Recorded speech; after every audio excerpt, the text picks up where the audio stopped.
If there's one thing that the coaster community can agree on, it is that Giga Coasters are awesome. These rides above 300 feet tall provide an awesome experience to anyone who rides them. Whether it's a B&M Giga or even an Intamin Giga Coaster, these things are fantastic and scare people to death.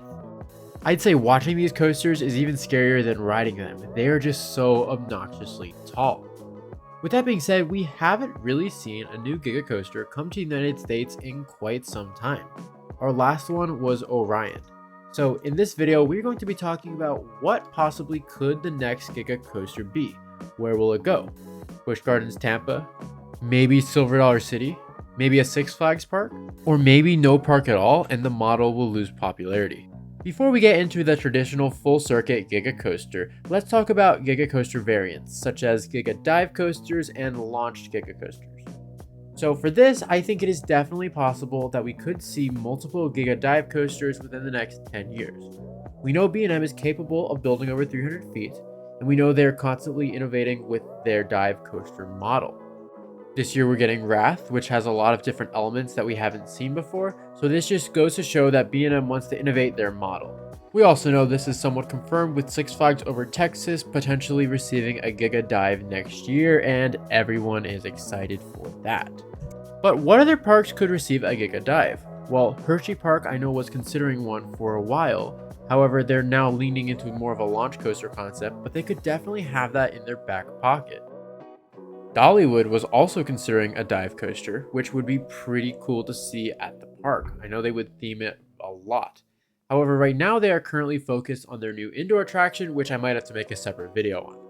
If we talk about something a little bit more creative, such as a Giga launch coaster, potentially just a shuttle coaster, a lot of parks could come to mind. One of them would be Six Flags Great Adventure, and yes, rest in peace, we have lost King Dakar. It is very sad. However, we know the park is going to be getting a record-breaking launch coaster, and there are a lot of options here. We know Premier Rides has been innovating lately with Alpine Fury, which looks incredible, and they've also done pretty tall spikes before.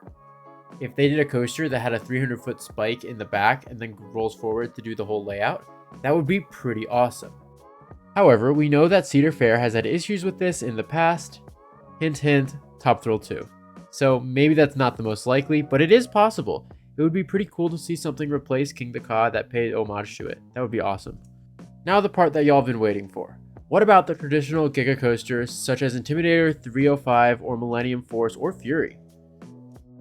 I mentioned this on the channel before, but first things first, those rides are expensive. We're talking around $30 million, and that was back in 2020 when things were a bit cheaper than they are now. Inflation just keeps rising, so these coasters are a huge investment for parks. And if you think about it, only a few parks can actually sustain this investment. Here's a chart that some of you may have seen before. It is ranking parks in terms of the most attendance. This was made in the 2022 to 2023 season. These are the parks that really could sustain a Giga Coaster because the parent company invests a lot of money into the park. Of course, we have our Disney and Universal parks, but I'm not really going to be focusing on these because I don't think they'd want to build a Giga right now. Let's start with my home park of Busch Gardens Tampa. Could the park sustain a Giga Coaster? Yes, they currently have enough crowds to do it. I made a separate video about this in the past, but Kumba could be leaving soon. It's supposedly built on a sinkhole. Now I know that raises questions about the structural integrity of the other land that the Giga Coaster might have been built on.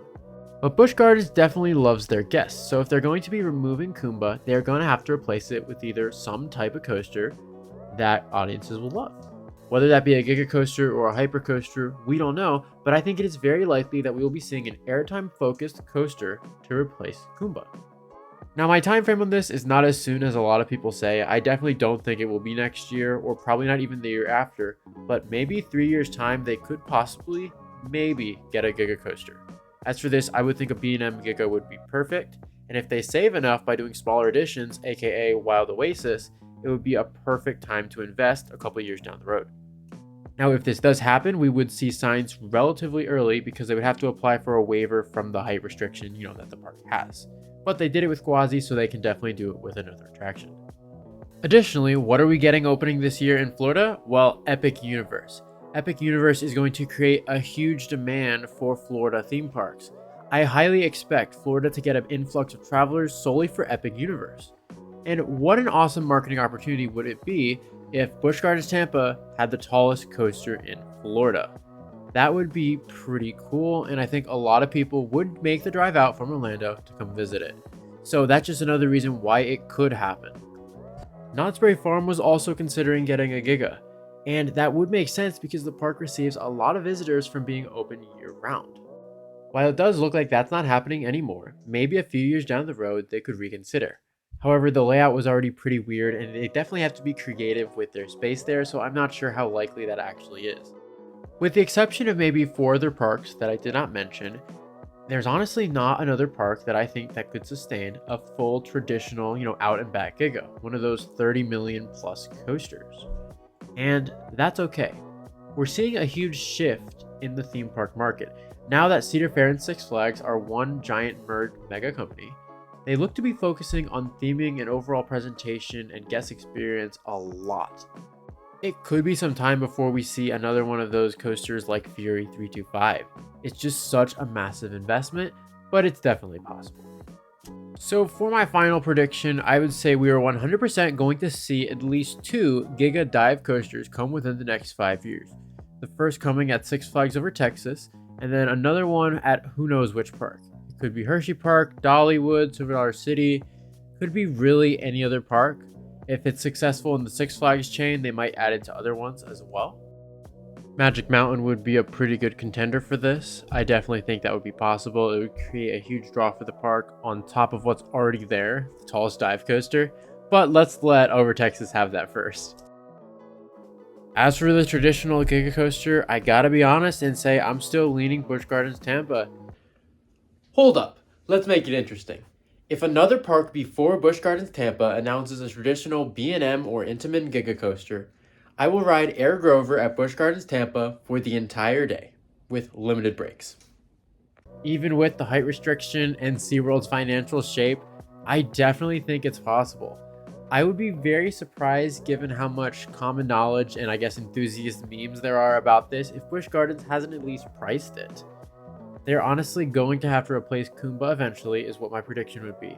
And notice how I said eventually, it doesn't have to be soon. And after that's done, who knows, maybe they'd add a Giga Coaster. But I'm not holding my breath for that. Thank you all so much for watching this video, I really appreciate it. Let me know in the comments below which Giga Coaster you've ridden and which one is your favorite. As well as let me know what you think about a possible Giga Dive Coaster coming to Six Flags Over Texas and maybe another park in the future. Thank you all so much for watching. This is The Coaster Josh, signing out.